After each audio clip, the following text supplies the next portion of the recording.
WWE has announced a new program that they are WWE has announced a new program that they are launching, and it is called WWE ID. Now, what does this mean for the whole entire professional wrestling landscape, including the indie wrestling scene?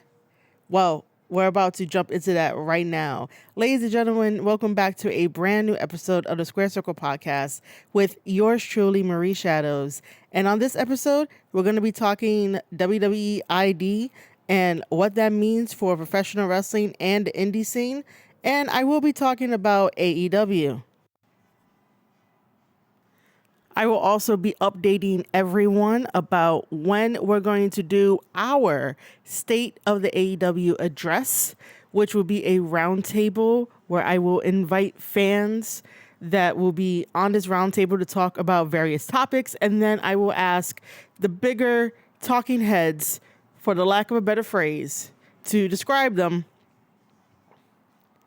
I will ask if they want to come onto another roundtable to talk about the state of AEW, because I believe that this is something that is necessary and that this is a conversation worth having over multiple times with different topics, different categories, and different perspectives. When you are able to have a roundtable of different perspectives, it not only opens up the conversation to have open and honest conversation about the state of AEW, but also to just have different voices, different ideas, different thought patterns, because what I may think is not the same as somebody else, and we could definitely learn from each other. And that is why I like to have different perspectives on the table when it comes to having debates, roundtables, whatever it is. However, Twitter is definitely not the place for having those kind of discussions, because if you have Twitter Blue, you're able to write a whole entire essay. If you don't have Twitter Blue, you really can't do that. And then people will just pile onto you and you can't answer everybody. And it's not really a fair shot or a fair shake. So audio is going to be the way that it's going to go, and it is going to be a roundtable, and I will invite people on. I do know that people want to come on the show to talk about the state of AEW, and we might end up just testing it out. And yeah, I hope that it is a very different experience from what we witnessed last for a State of the AEW address. Now, talking about WWE ID. WWE ID has got that logo and has designated specific schools from the Northeast and on the West Coast that are official WWE ID members. So what does this mean? This means that the students that are already in the promotions will definitely have access to a potential WWE career. They already have that label on them. All they have to do is just the hard work, be ambitious, and continue to do what they do.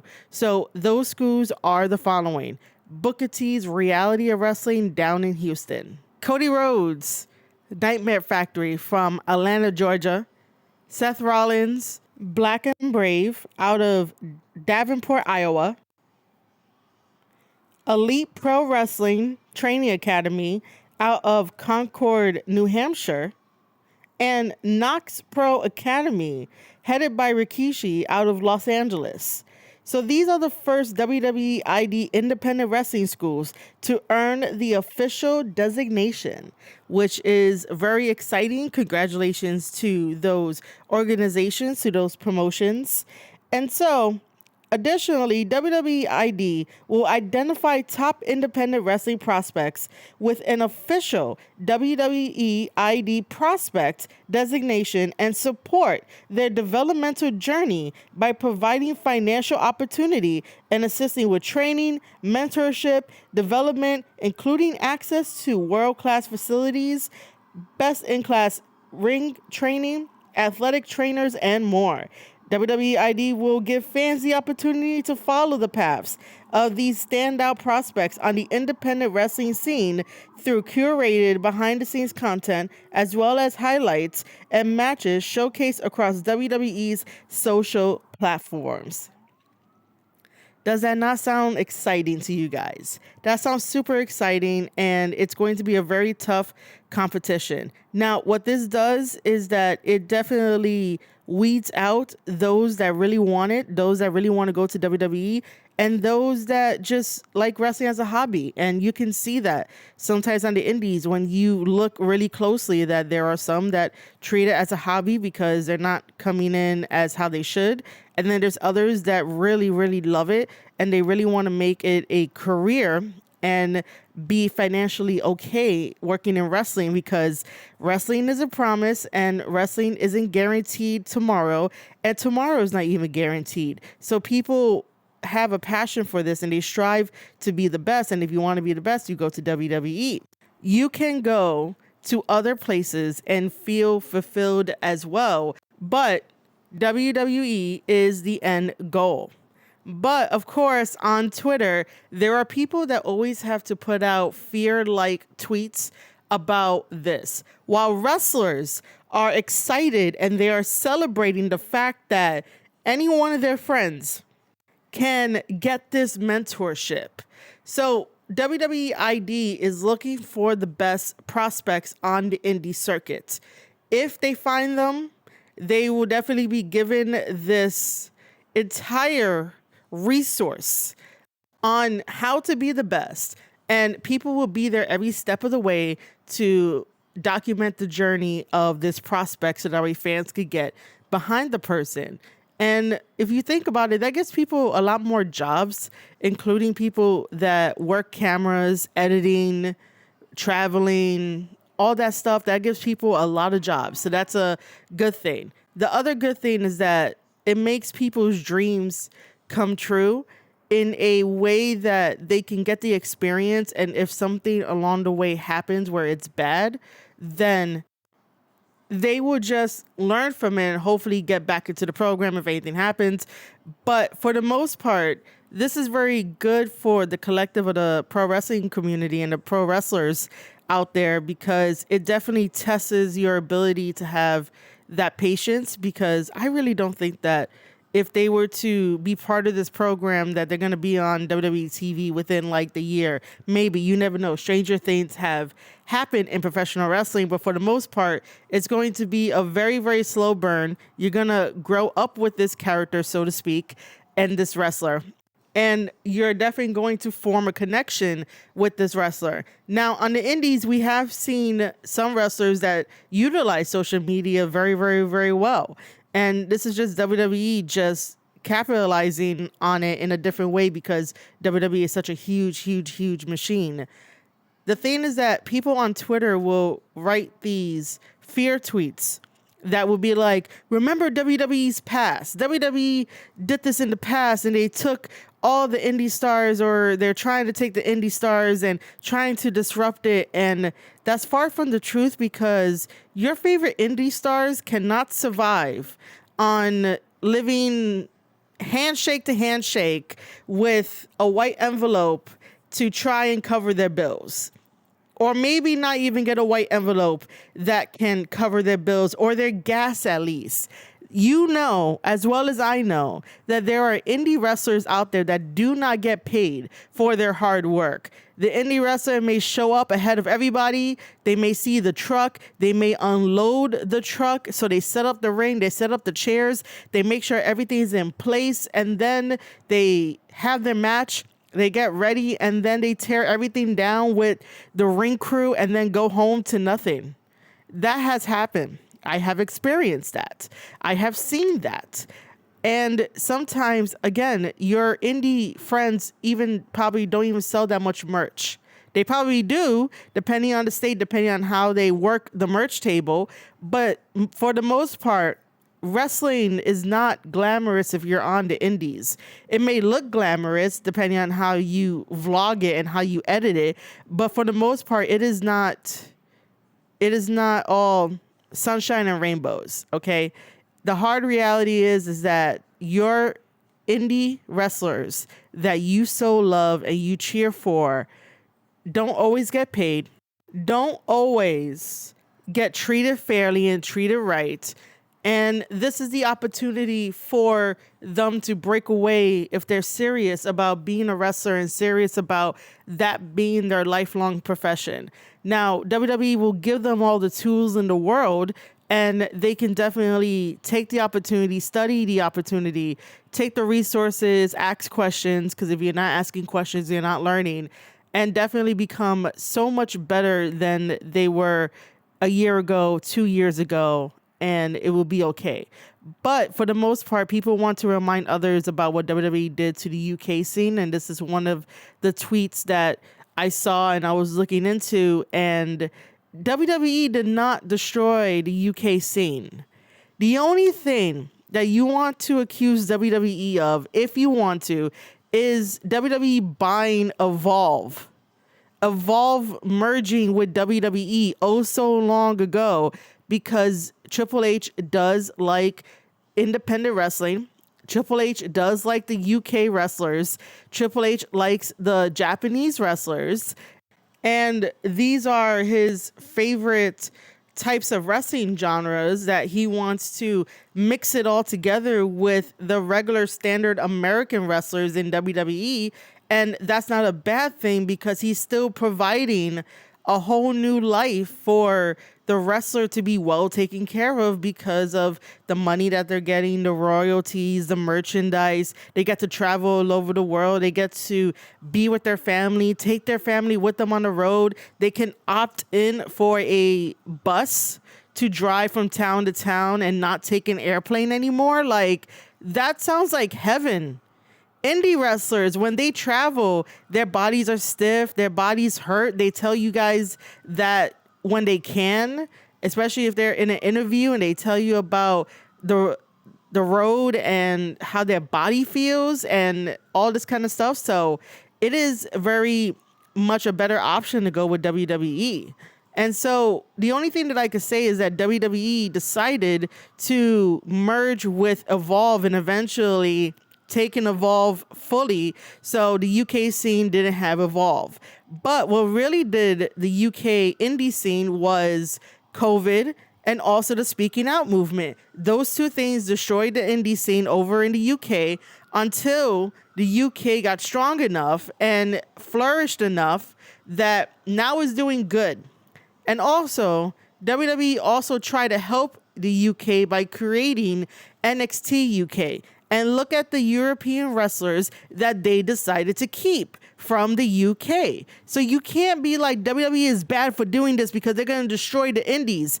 They're not going to destroy the indies. WWE is looking for the top tier talent around the world.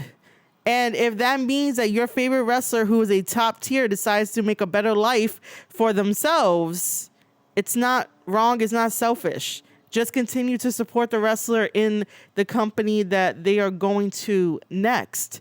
And I understand that it does hurt when your favorite wrestler leaves your favorite company, but just know that they're making a better life for themselves, because you cannot be their financial support 100% of the time, because you're not going to go to each event to buy merchandise. And if you are, it's probably a sticker that costs like $2. So you're not really paying much of their rent in full or paying any of their bills in full by doing that, by buying a $2 sticker. They will love you. It'll be awesome. But at the same time, it's like you don't have enough funds to make sure that the wrestler you're supporting at your local indie event is getting enough to feed himself, pay for the gas. If he has a family, got to take care of that too. Or if she has a family, got to take care of that too. So instead of using this as a way to be like WWE bad, it's WWE good. Because again, WWE is looking for the top wrestlers around the world. And then not only that, the wrestlers that are coming out of the wrestling schools are top tier as well. Booker T, the people he's creating, they're really good. Again, if you're not following Reality Wrestling on YouTube, please go do so. Rikishi School has produced really good wrestlers. Seth Rollins School and also Cody Rhodes' school has produced really good wrestlers, and they're out there grinding. It's just one of those things of like, you got to look at the positive. We got to stop looking at the past. The past is the past. You have that in the back of your mind. You learn from the past, yes, but that does not mean that you have to bring it up every time that you fear the worst for something that should be positive. We should be going forward. We should be focusing on what do we need now and what do we need in the future in a way, but not like so far into the future, because the unknown is the unknown. But what do we need right now that can help the indie wrestlers that want to make this a full-time career in a place that they want to go to? Oh, and by the way, there's also a bunch of tweets that end up going with anecdotes that say, oh, they spoke to all their indie friends, or they spoke to multiple indie wrestlers, and WWE is not their goal. That's a lie. WWE is the goal of like 99% of people. It might be that 1% that don't want to go, but that 1%, you might talk to them on a Monday and you might be like, hey, do you want to go to WWE? And on Monday, they say no. On Wednesday, you bring up a conversation and you circle back to the previous conversation and you ask in a very, not the same question way, but we're just going to keep it this way. Hey, you want to go to WWE? And because WWE is so hot, or they got inspired between Monday and Wednesday, they might end up saying, yeah, I want to go to WWE. So like I said, take those stories with a grain of salt, because WWE is the end goal for mostly everybody, including indie wrestlers. They can definitely make a good to decent living by going to the other promotions that we know. So like AEW, MLW, New Japan Pro Wrestling, AAA, CMML, they can make pretty good to decent amount of money, but because money runs the world and runs everything that we do, most of the time people need to be secure and feel secure, and WWE is the way to go. Now, this whole entire podcast might seem like I'm just praising WWE, which I am, because this is a pretty cool thing that we have. But I also want to make sure that people understand that we got to push forward for what's best for our wrestlers and what is best for wrestling in general. And I do want to pivot a little bit, because I just want to tell you about the WWE news. There's nothing else to really say about the WWE ID program, because they just launched it today on October 29th, 2024. And we're going to have to see within 3 to 6 months to see what they do and how it works out and how it benefits the indie wrestler. But I am super excited for it. A bunch of WWE wrestlers are excited for it, and even indie wrestlers are excited for it. And you should be excited for it too. This is a very good thing for the community. It is a plus. Now, I want to pivot a little bit, because I want to give an update on the idea of making our own. I'm always going to say our, because you guys are a wrestling community with me, and we are building something special. I would like to share the credit to everybody involved in helping out with the idea to create a roundtable to talk about the state of AEW. And if you guys go to my YouTube channel, youtube.com/Square Circle Podcasts, you will notice that there are 2 videos. One video is called Honest Reviews or Safe Choices, and the comments on there are amazing. I do read every single comment, and I comment on every single comment as well. And the comments are amazing, and everyone is in support of me doing our own State of AEW on the channel. And then some have given me insight to what they don't like versus what they like. And then the second video that I want to bring up is called The State of AEW. And that was a snippet from my 3-hour-long amazing live stream on youtube.com/Square Circle Podcast, where I talk about the idea of having this state of AEW address and how I want it to be done. And it came up with having a roundtable. Now, I bring these 2 things up because in the comments while I'm talking to other people that are leaving me replies, I say that the one rule that we're going to have is you cannot say but WWE in your rebuttal, because we all know how that ends. We've seen it so many times on Twitter. Twitter is going to be our main consumption for when we do these State of the AEW addresses, because that is my main platform. Twitter is my main platform. You can follow me if you want to at Maria_Shadows. But yeah, so Twitter is going to be the main consumption, and we all know how arguments start. And it always starts with, but WWE this and WWE that, when you're trying to talk about AEW specifically. Now, the reason why I bring it up is because this episode is a good example of when you can use the but WWE phrase in a discussion or a roundtable. Because let's face it, if we go back to 2019 when AEW first started, AEW should have definitely utilized to a grander scale for the Nightmare Factory, which they were, but you could tell Tony Khan really wasn't on board. But they did it anyway until Cody Rhodes left, and then that was it.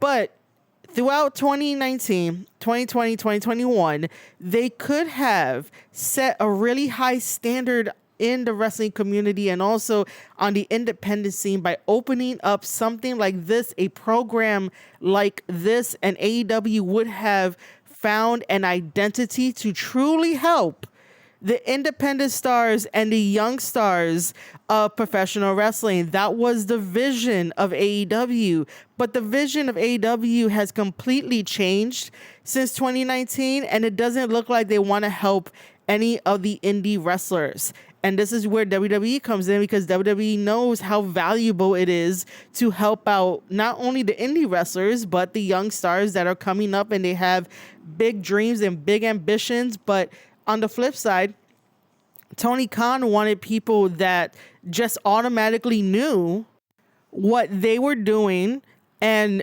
needed no extra further training. And training wasn't even mandatory when training should be mandatory, or at least working out together, or at least doing something together so that way wrestlers can have this undeniable chemistry.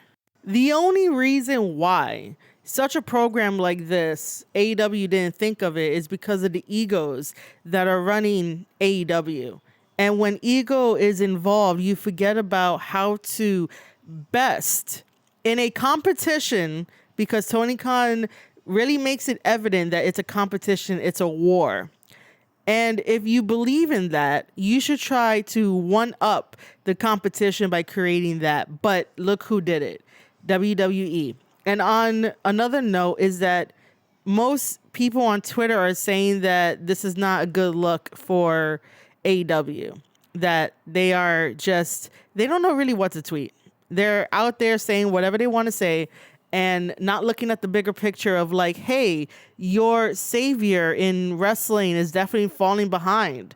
He could have definitely built a facility with all the money that he has, including the inheritance money, and buy all the rings, buy the state-of-the-art equipment, and have it like WWE. And it's like, hey, we really want young stars to come through AEW, get their start, and use it as a launching pad to go wherever else they want to go and use it as leverage. But what is AEW mainly doing online? They're attacking fans. They're going head to head, basically attacking fans. There's not really much. They're putting out social media posts about whatever they're doing in AEW, where you can see them next.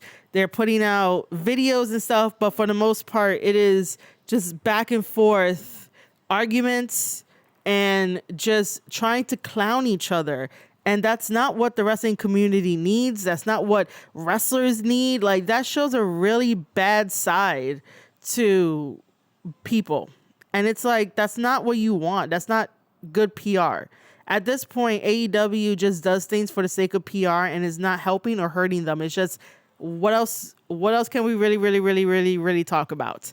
You know, like, if everyone truly cares, we would not have arguments. We would not have tribalism. We would not have any of this stuff to the degree of what it looks like on social media. And like I said, sometimes on social media, a small little voice can look like it's very big and loud because everyone is just amplifying that voice that said something stupid. So everyone is on that person. It's the same thing in AEW. If AEW just decided to stay in their lane and try to find their identity and go back to maybe the foundation and the basics of what AEW was meant to be, then it'll be okay. Like TNA, for example, TNA has identity, and TNA did their own thing after realizing poking the bear of WWE is not going to do them any favors. And regardless of them poking the bear, TNA has created the X division. TNA created King of the Mountain, Queen of the Mountain. They had 2 women main event a cage match in TNA history. So TNA has an identity. AEW needs to get an identity. And imagine if AEW did AEW ID, similar to what WWE did, but they only did it in 2019 by building the facility, taking steps to make the program. Like Cody Rhodes would have been on board before Cody Rhodes left, and it would have set AEW up for future success. And they wouldn't have to be struggling with ticket sales. They wouldn't have to put ticket sales on sale for 30% off, which is very, very, very telling. And I want to pivot into that for a little bit because for some reason, the people that now find my tweets are just, man, they don't really like the big picture at all for AEW. I look at things in professional wrestling as the bigger picture and not as the microscopic picture of what everyone sees. And they all want their own narrative, which is kind of weird in itself. It's like, stop trying to have your own narrative. This isn't a competition. This is more of how can AEW not have stuff like this where it's 30% off. Their ticket sales are already dwindling, and I'm here like, people need to make money. And if you put it at 30% off, you're not going to make money. AEW needs to make money because I firmly believe that they are just cutting even, and I'm being generous. Just because they got the amount that they got for their TV deal does not mean that they made money, because you have to remember that's given to them over a yearly span, that money, right?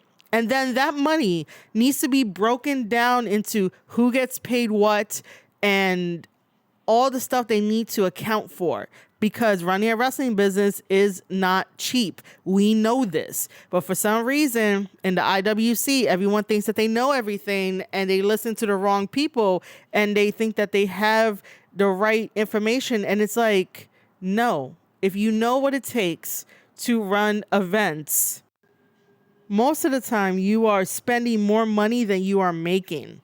So those guaranteed contracts that Will Ospreay has and Mercedes Moné has and everybody else has, you got to question, where is that money coming from and how are they getting paid?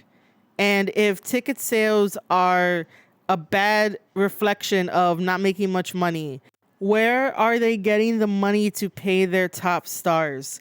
Is it just from the reserve bank from Tony Khan? We barely hear about the talk of royalties. We don't know who is the best merchandise seller. Like, all of this is important to talk about AEW and to definitely talk about the advertisements of AEW putting their ticket sales on 30% off. And by the way, yes, I do know that WWE does it too, but how many times does WWE do it? And in the locations that WWE does a discount, or the venue does a discount for WWE tickets, are in places where most people don't go to wrestling shows.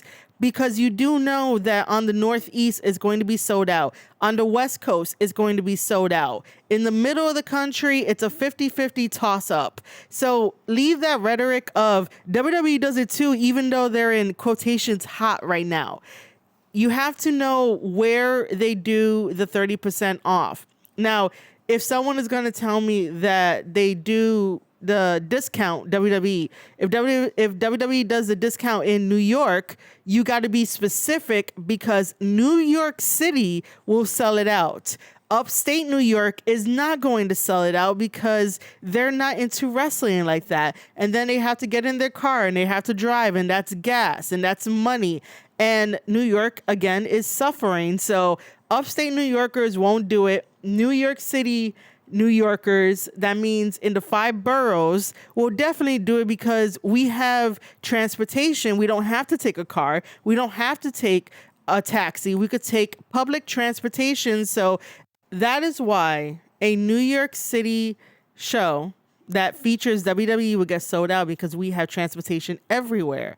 But for some reason, I get people that don't make sense anymore when they try to have a conversation with me, but I know it's not a conversation. I just know they try to do a gotcha and they try to clown you and they try to make it seem as if it's high school all over again and he, look how stupid they are. It's like, grow up a little bit. Just grow up a little bit. Look at the bigger picture. I just didn't like that there were 2 AEW events coming up and they mixed in a New Japan show, and you could get those 3 shows, the 2 AEW shows with the New Japan Fighting Spirit show, with 30% off the tickets. And I'm like, New Japan, you gotta get away from AEW. AEW is taking you guys down like they're sinking ship. And I will stand firm on that because it is not fair that the hottest promotion that people were talking about, there was buzz around it. We had some really good years with New Japan Pro Wrestling. People were talking about it. And then even with the weekly shows and the monthly shows over here in the States of New Japan Strong, people were still talking about it. There was still buzz about it. They were selling out places. But to follow AEW is not going to get them back on track. They did all of that buzz before AEW came onto the scene. The moment that AEW came onto the scene and started taking their top stars without even giving them a chance to recover, no, we'll take this, we'll take that, we'll take this, we'll take that, and then still bring them down with selling tickets, not even having them recover. It's like, yeah, New Japan, you got to get out of that partnership. You got to get out of that partnership. If anything, make a partnership with MOW, make a partnership with TNA, make a partnership with WWE. Do something where you need to get back into the green, pay your guys, put on great performances, and definitely come out here to the United States market because it's definitely going to be beneficial. But it's not beneficial if you're with AEW because their ticket sales are going down. Your ticket sales need to be going up. People can say that the New Japan tickets have been abysmal in selling. And there are a lot of reasons for that. The main reason is that they decided to not do the weekly shows and just stick to monthly shows for New Japan Strong. But as you do weekly shows and have it here, have it there, market people, hire people that can do this as an online job to make sure that the word of New Japan Pro Wrestling gets out there. I could do that. I'm just saying, to hire people to do it would definitely help. Another thing that will help New Japan Pro Wrestling sell tickets out here in the US market is to have a roster that is dedicated to New Japan Strong, to where the wrestlers that are dedicated to New Japan Strong not only go on social media and talk about New Japan Strong and set up feuds and curse people out and have promos and all that kind of stuff. But if they are booked in a different promotion, to have that promotion bring it up so that way more people could get interested and you can have fans from a different promotion come into the next New Japan Strong pay-per-view. And that's how you sell tickets. It's all about networking. It's all about networking. And there's not enough networking with New Japan Pro Wrestling. Everybody says, I love the Japanese style. I love the strong style. I love this. I love that about Japanese wrestling. Oh, kawaii. Like, they do that shit, but nobody is networking. Nobody is really trying to hit up New Japan Pro Wrestling. Even if like there's a language barrier or something, you could still be respectful to New Japan Pro Wrestling and Japanese culture and still network with them and be like, let's form a partnership. Now, you do have to realize that Japan in itself is a very slow country.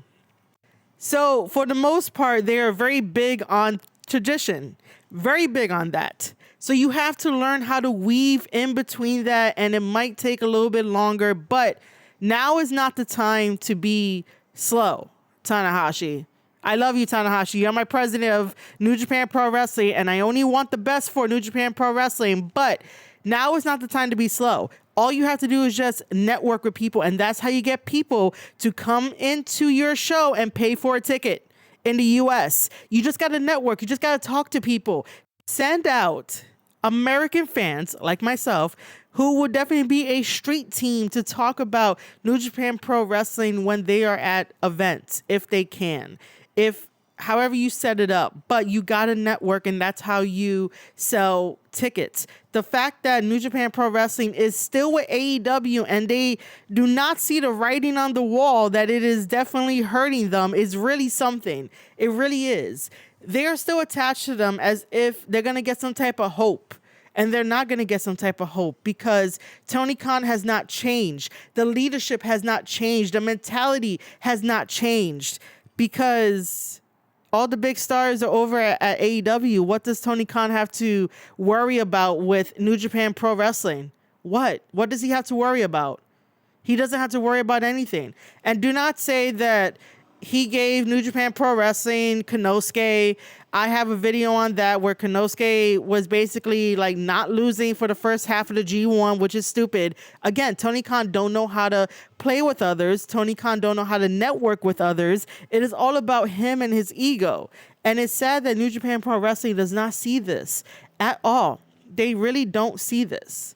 And that is why sometimes I really wish that New Japan Pro Wrestling can break away from AEW so that way New Japan Pro Wrestling can get more money in many different avenues and many different streams and be okay and pay the guys and give the guys bonuses and create these wonderful stories and do right by New Japan Pro Wrestling, but to put all tickets on sale for 30% off just to attract people when nobody has done the bare minimum to connect with wrestling fans. If you want them to go to your show, you need to connect with wrestling fans for wrestling fans to go to the shows.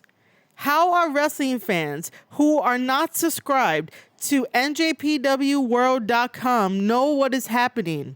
Sure, these fans could definitely go online and look up the results and hear my podcast and other people's podcasts that review New Japan Pro Wrestling. They could definitely get an insight to that, but how is that enough? I don't really think it's enough because they are a casual fan. That might not be their thing. They might be listening to support, but that's a casual fan that's not going to buy a ticket.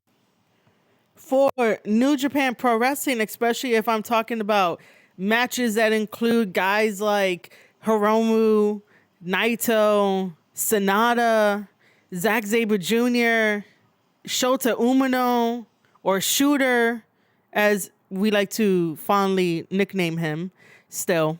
Yota Tsuji, Bushi, Yo, Sho, Evil, Dick Togo. If I say these names to a casual wrestling fan, they're going to look at me like, what are you talking?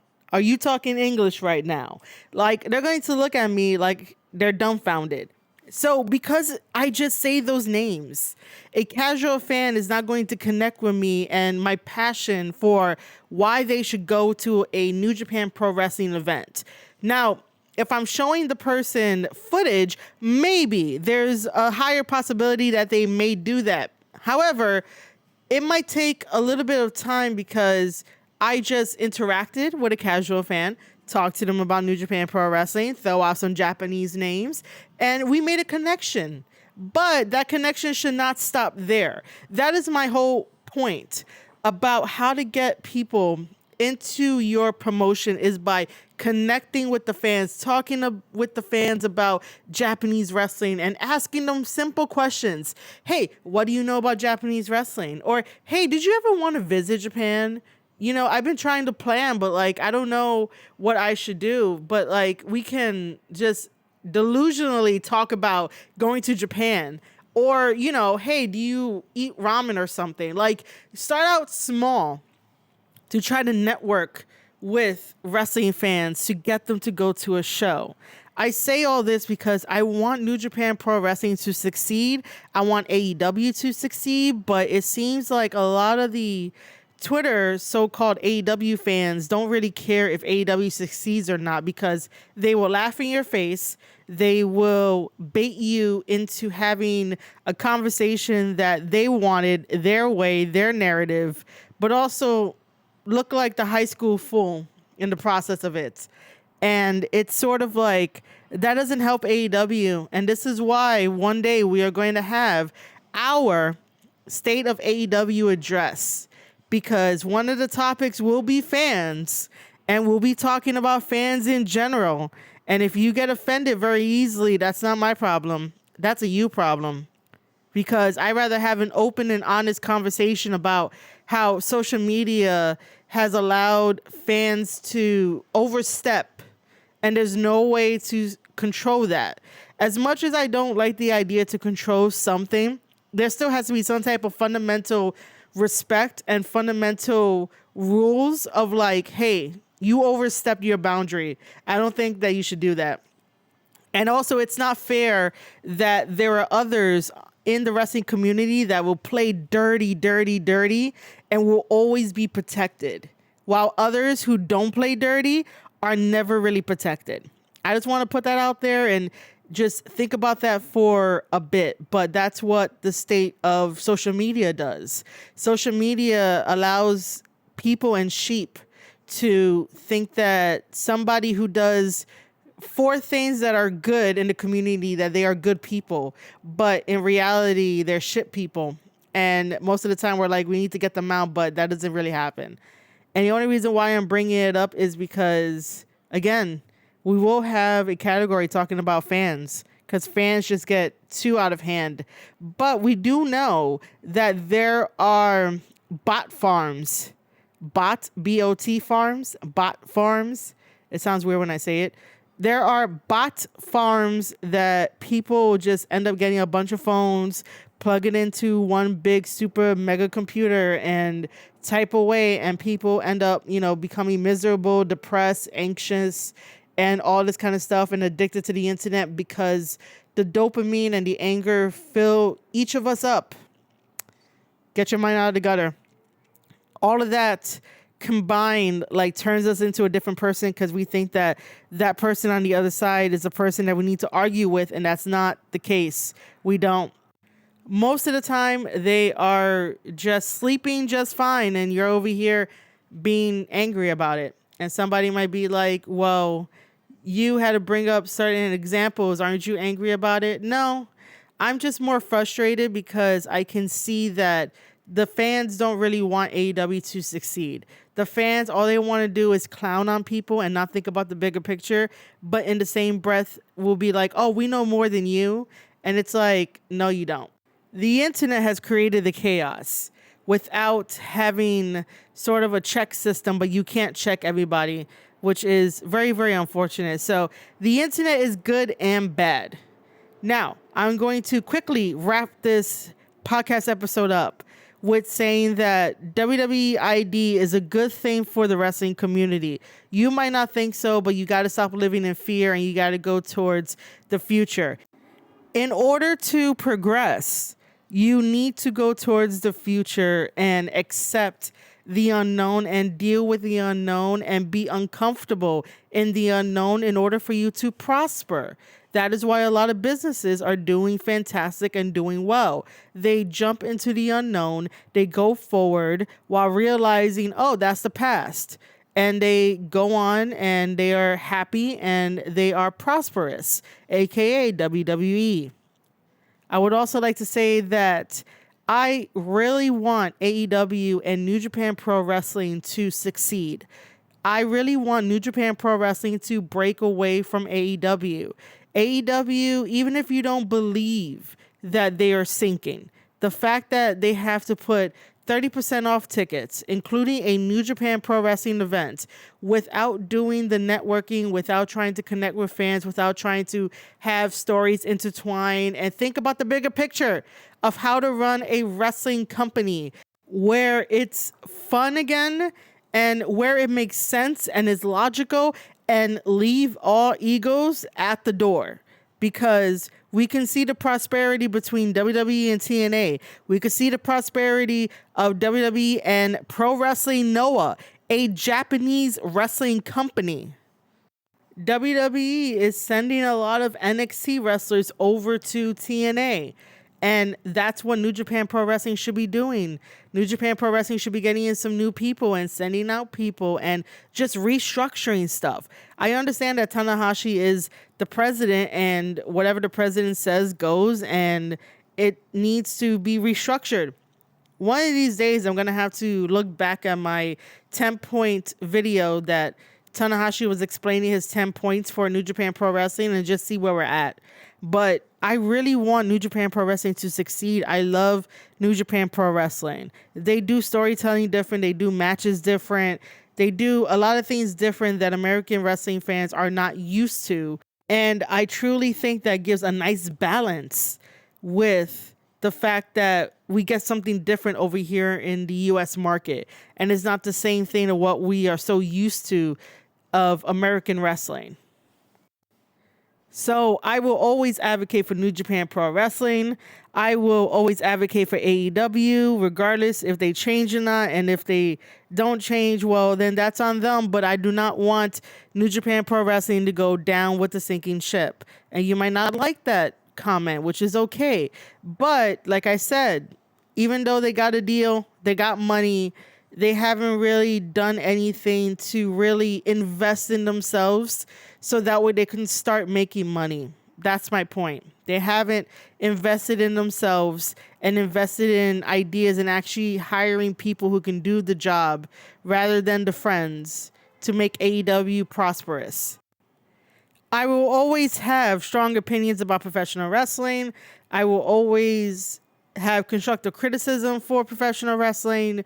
But yeah, in general, I just want everyone to succeed because it is a good time to be a wrestling fan. It is a good time to be part of the wrestling industry and talk about the wrestling industry and have your voice be heard. However, there are just people that just want to live in the same miserable concepts, the same miserable rhetoric and talking points for all three companies of New Japan Pro Wrestling, of WWE and AEW. And it's like, you guys got to go towards the future and you guys got to push the companies towards the future if you truly say that you care about them. It's one thing to just say it online that you care, but actions speak louder than words, and we know this. So, ladies and gentlemen, if you enjoyed this episode, please make sure to share it out, tell a friend, and also a quick reminder that on Spotify, you can now leave comments. Spotify now allows comments. Make sure to follow the Square Circle Podcast by Marie Shadows on Spotify as well. Hit that follow button so that way you never miss an episode. Hit that subscribe button and bell notification over at youtube.com/Square Circle Podcast. You could also leave your comments there as well. You can go down to the description box and click on the link to join my Discord, join my wrestling newsletter, the Square Circle Podcast Hub, and also to check out my fourth wall and my merchandise and the membership over there. By the way, we are getting closer and closer to YouTube partnership, and I cannot wait. We could probably do it at the end of the year. I am very, very hopeful that we get into the YouTube partner program by the end of the year, and I can't thank you guys enough for interacting with my videos, listening to my videos, watching my videos, joining the live streams on youtube.com/Square Circle Podcast. Guys, I can't wait to see you in chat the next time that I go live. And I hope that you guys are there. Again, youtube.com/Square Circle Podcast. Make sure to follow this Spotify podcasters account, Square Circle Podcast. And as always, share it out, tell a friend. And I am so thankful for each and every one of you guys. All right, ladies and gentlemen, you have been listening to an episode of the Square Circle Podcast. I am your host, Marie Shadows, and I'll see you guys on the next one.